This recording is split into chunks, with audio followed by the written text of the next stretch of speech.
प्रधानमंत्री आके अपने मन से बोल के जाते हैं कि हम 100 वनोपज खरीद रहे हैं, तो भोली भाली जनता एक सेकंड को तो सोच लेगी ना। देखा था जब रमन सिंह की सरकार थी भारतीय जनता पार्टी की, तो किस तरीके से हमारे आदिवासी भाई बहनों को नक्सली बोल के झूठे केस उन पे दायर करके उनको जेल में बंद कर दिया जाता था और उनके साथ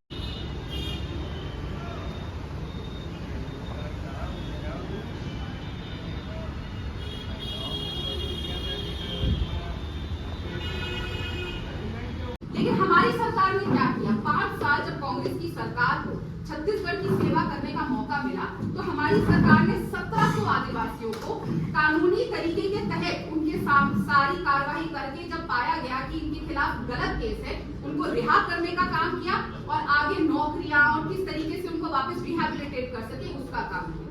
लेकिन फिर 3 महीने पहले जब इनकी सरकार आती है तो ये वापस घटनाक्रम शुरू हो जाता है और इतना भयानक अब रूप ले लिया है कि एक 3 महीने की बच्ची की जान उसमें चली गई। नक्सली और पुलिस की मुठभेड़ के बीच में 3 महीने की बच्ची की जान चली जाती है और ना माफी मिलती है ना मुआवजा। शांति शांति शांति, चुप्पी जिसे कहते हैं ना, हम दिल्ली में कहते हैं कि मुंह में दही जम गई। इस तरीके का रवैया हमारे आदिवासी समाज के साथ पहले भी रहा है और आज भी रहा है, तो बहुत ही शर्मनाक। एक और जो बहुत बड़ी चुनौती सिर्फ छत्तीसगढ़ ही नहीं पूरे देश के सामने है, वो है अपने जल, जंगल और जमीन को बचाना।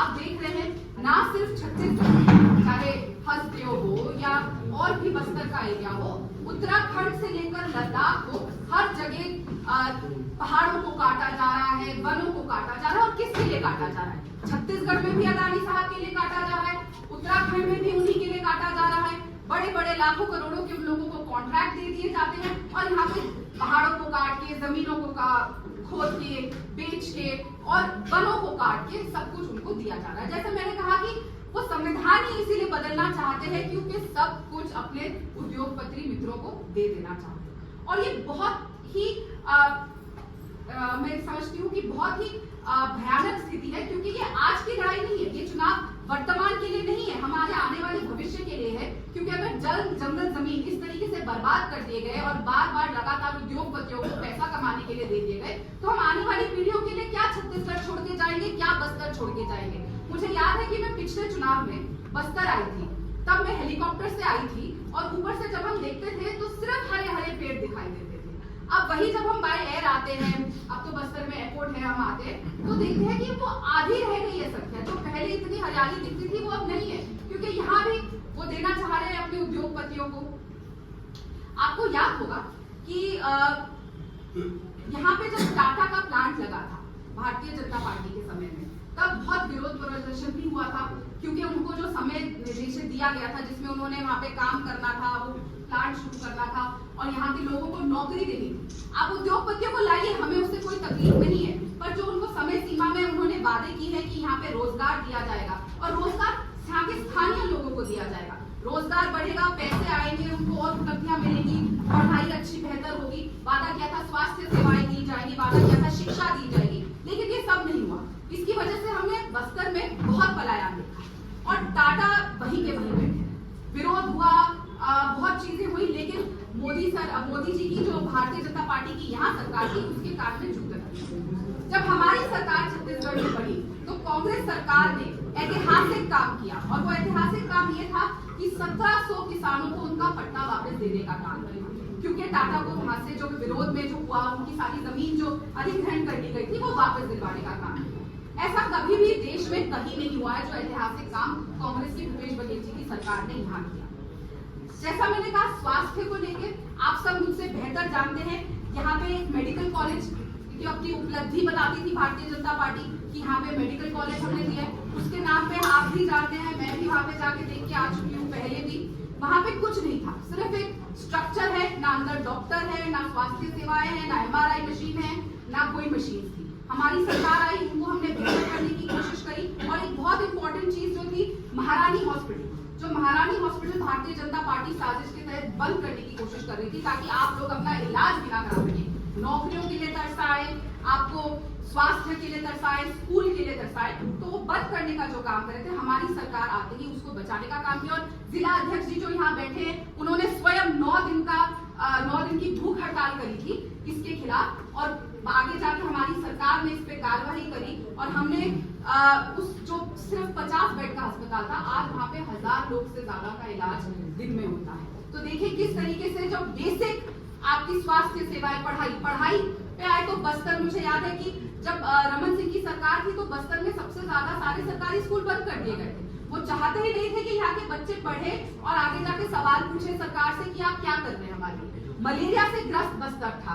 अनीमिया से ग्रस्त बस्तर था। हमारी सरकार ने जो सबसे बड़ी उपलब्धि में से एक मानती हूँ कि सारे सरकारी स्कूलों को यहाँ पे वापस खोलने का काम किया, बस्तर को अनीमिया मुक्त करने का काम किया। मुक्त तो खैर नहीं हुआ होगा, लेकिन इतना कर दिया कि पहले से बहुत बेहतर स्थिति हो गई। मलेरिया से लड़ने की जो हमने योजनाएं बनाई ताकि यहाँ पे लोगों को बेहतर जीवन मिल सके, ये सारे काम किए। ये सब कोई भी मोदी जी की लिस्ट में कहीं भी नहीं था।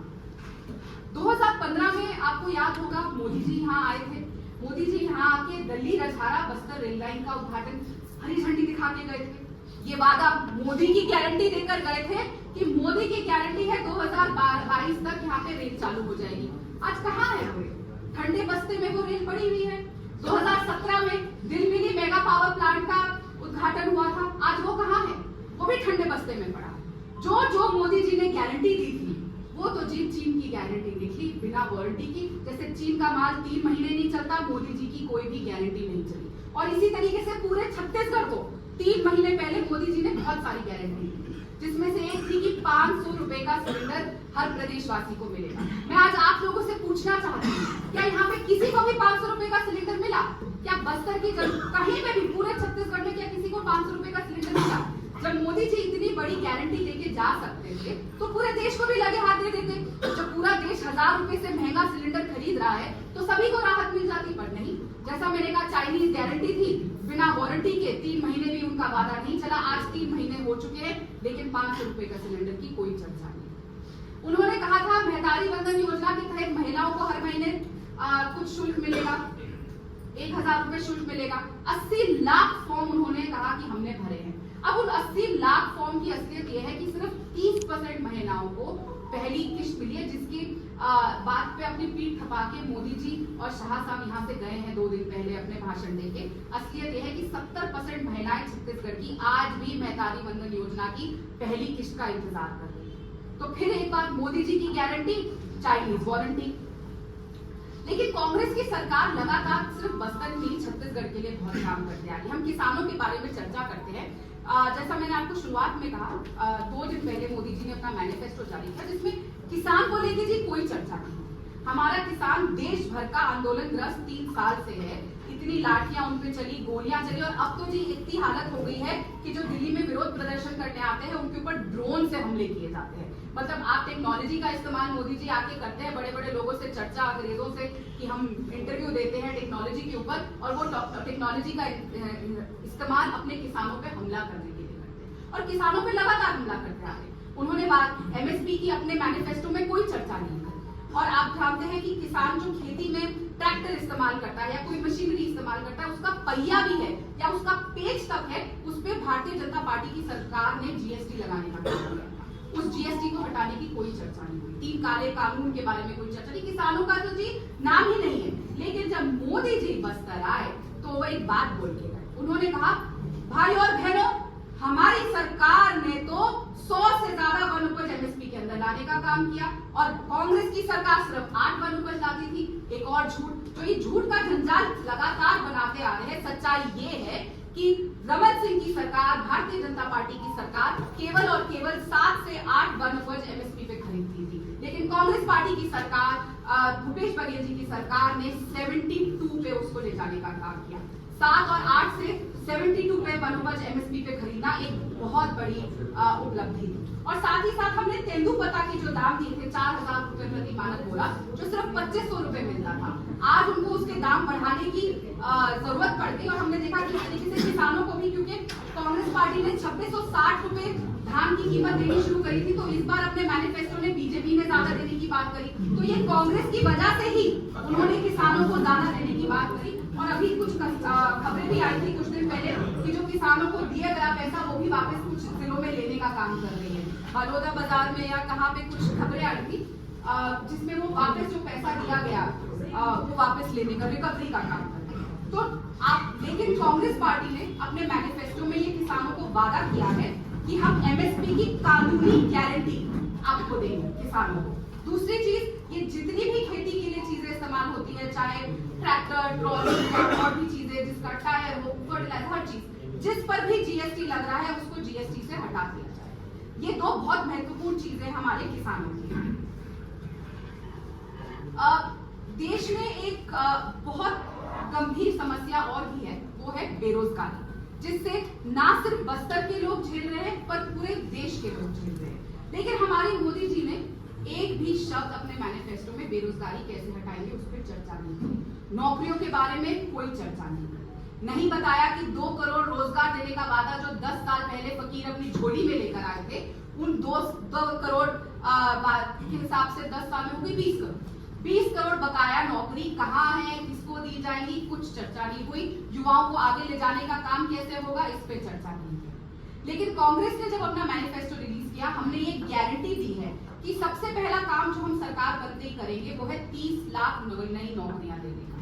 उसके बाद जितनी भी सरकारी नौकरियां हैं, 1 लाख से ज्यादा खाली पद जो सरकारी नौकरियों के हैं, वो 1 लाख पद भरने का हम काम करेंगे। तीसरी बात, हमने ये भी वादा किया है कि जो हमारे युवा हैं 25 साल से कम उम्र के, जिनके पास डिप्लोमा है या डिग्री है, उनको हम एक अप्रेंटिसशिप प्रोग्राम में लेकर आएंगे, जिसके तहत साल में 1 लाख रुपए, जो करीबन 8,000 कुछ की एक महीने पर मंथ बनता है, हर साल 1 लाख रुपए शुरुआत में जो उनकी पहली तनख्वाह होगी उनको देने का काम करेंगे, ताकि हमारे युवा उससे अपना रोजगार बना सके और आगे बढ़ सके, नया रोजगार क्रिएट हो सके। हम महिलाओं के लिए भी रोजगार के नए अवसर लेकर आए हैं। हमने ये वादा किया है कि हमारी सरकार बनते ही महिलाओं को सालाना 1 लाख रुपए, जो करीबन 8,333 रुपए प्रति महीना आता है, वो देने का काम करेंगे, 1 लाख रुपए महीना, ताकि उनका जीवन संवर सके और वो किसी पर भी निर्भर ना हो। खुद आत्मनिर्भर की बात तो मोदी जी करते हैं, लेकिन अपने देशवासियों को कैसे आत्मनिर्भर बनाएंगे उस पर कोई चर्चा नहीं होती। और हमने एक और बहुत महत्वपूर्ण वादा किया है कि हमारी सरकार बनते जो महिलाएं हैं उनको 50% आरक्षण सरकारी नौकरियों में दिया जाएगा। ये भी एक बहुत अच्छी चीज है, जो महिलाओं को आरक्षण दिया जाएगा। लेकिन जब संविधान बदल दिया जाएगा तो हर तरीके का आरक्षण हटा दिया जाएगा। तो यही उनकी बात है। एक बहुत जरूरी बात जो मैं करना चाहूंगी, जो हमें उम्मीद थी कि मोदी जी जब बस्तर आए थे तो उस पर चर्चा करें, और हमारे प्रदेश अध्यक्ष दीपक बैज जी ने उनसे उसके पहले एक चैलेंज भी दिया था कि मोदी जी जब आप बस्तर की सरजमीन पे आ रहे हैं तो आप नगर नार पे जरूर बोलिएगा, यहाँ की धरती पे आके बोल के जाइएगा कि हम नगर नार को प्राइवेटाइज नहीं करेंगे और स्थानीय लोगों को यहाँ पे नौकरियां दी जाएगी। लेकिन मोदी जी हैं, मोदी जी म से मौन, और वो इस मुद्दे पे मौन रहे हैं। लेकिन हमारी सरकार ये वादा करती है कि नगर नार प्लांट को प्राइवेटाइज नहीं किया जाएगा और स्थानीय लोगों को यहाँ पे रोजगार दिया जाएगा, जो अहम मुद्दे हैं। तो आप आइए बस्तर, आपका बहुत स्वागत है। लेकिन जब आप बस्तर आते हैं, बस्तर की क्या समस्याएं हैं, यहाँ के लोग किन चीजों से जूझ रहे हैं, स्वास्थ्य सेवाएं, रोजगार, शिक्षा, महंगाई जी ऐसे चरम सीमा पे कि जो पहले 200-300 रुपए का 10 किलो आटा मिलता था, आज वो 600-700 रुपए का मिल रहा है। 25 रुपए की जो अरहर दाल मिलती थी, आज वो 250 रुपए की मिल रही है। तेल चावल खरीदना इतना मुश्किल हो गया है, रोजगार बढ़ नहीं रहा, पे सैलरी बन नहीं रही, लोगों की नौकरियां जा रही है, पर महंगाई चरम पे है। फायदा किसका हो रहा है? लेकिन आप देखिएगा पिछले 5 से 7 साल में अडानी और अंबानी की कोई तकलीफ नहीं हुई, वो पूरे विश्व में आगे बढ़ते ही जा रहे हैं। कितने नंबर से आगे नंबर 1, नंबर 2, नंबर 3 पे जा रहे हैं। लेकिन जो देश की जनता है वो नीचे जाती जा रही है, बेरोजगार होती जा रही है, पलायन हमने देखा कोरोना के समय। यहाँ आके मोदी जी एक और चीज बोल के गए कि हमने कोरोना वैक्सीन देने का वादा किया, फ्री में दी। यहाँ की जनता को फिर झूठ बोल के गए, क्योंकि मोदी जी तो कभी उनकी नीति नियत थी नहीं कि देशवासियों को फ्री में कोरोना वैक्सीन दिया जाए।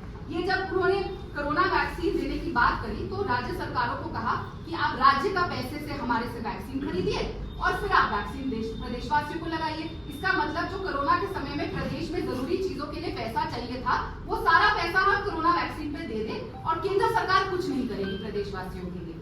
उसके बाद 12 ऑपोजिशन के लीडर्स ने जब राष्ट्रपति को चिट्ठी लिखी और मोदी जी को चिट्ठी लिखी कि एक फ्री प्रोग्राम चलाना चाहिए, यूनिवर्सल वैक्सीन प्रोग्राम, जिसमें सबको फ्री में ये वैक्सीन दिया जाए, तब भी मोदी जी तब से मस्ती हुई। फिर सुप्रीम कोर्ट को आखिरकार इसमें आना पड़ा और उन्होंने कहा कि राज्य सरकार और केंद्र सरकार की जो आप ये नीति बना रहे हैं ये बिल्कुल ठीक नहीं है, और एक तारीख दी जून की, मुझे लगता है शायद 11 या 12 तारीख जारी और कहा कि इस तारीख तक आपको अपने फैसले को रिकंसिडर करके लोगों को फ्री वैक्सीन देनी चाहिए। और तब जाके मोदी सरकार झुकी जब सुप्रीम कोर्ट बीच में आई और तब जाके फ्री वैक्सीन देने का काम किया। तो नीति नियत बिल्कुल नहीं थी फ्री वैक्सीन देने की। वो चाहते थे कि राज्य सरकारें जो राज्य के लिए पैसा इस्तेमाल हो उससे वैक्सीन खरीदे ताकि यहाँ पे फिर बेरोजगारी हो, स्वास्थ्य सेवाएं पे ना हो। तो मोदी जी कभी कुछ नहीं करना चाहते थे। वो सिर्फ हर चीज उन कंपनियों के लिए करना चाहते हैं जो वैक्सीन बना रही थी, जो इनको इतना चंदा देती है। उनकी एक स्कीम है चंदा दो धंधा दो, वो हमने इलेक्टोरल बॉन्ड से देख लिया। तो अब जो सबसे महत्वपूर्ण चीज है वो ये है कि पूरा देश, पूरा प्रदेश बस्तर ये अपने अस्तित्व की लड़ाई लड़ रहा है और सम्मान की लड़ाई लड़ रहे हैं। हमारे आदिवासी महिलाएं अपने सम्मान की लड़ाई लड़ रही है, बेरोजगार युवा अपने रोजगार के लिए लड़ाई लड़ रहे हैं, जो बहुत महत्वपूर्ण मुद्दे हैं जिससे देश जूझ रहा है, जिनके ऊपर भारतीय जनता पार्टी, मोदी जी ना किसी प्रदेश में चर्चा करते हैं, ना अपने सो कॉल्ड संकल्प पत्र, जो संकल्प पत्र नहीं सिर्फ मोदी जी की फोटो एल्बम है, इस पोज में एक फोटो है, इस पोज में एक फोटो है, नए नए कपड़ों में फोटो है, बाहर के लीडर्स के साथ फोटो है, लेकिन चर्चा जो मुद्दे हैं रोजगार, महंगाई, किसान, एजुकेशन, युवा, महिलाएं, उन पे कोई चर्चा नहीं। मैडम इसके बाद भी तो विधानसभा चुनाव में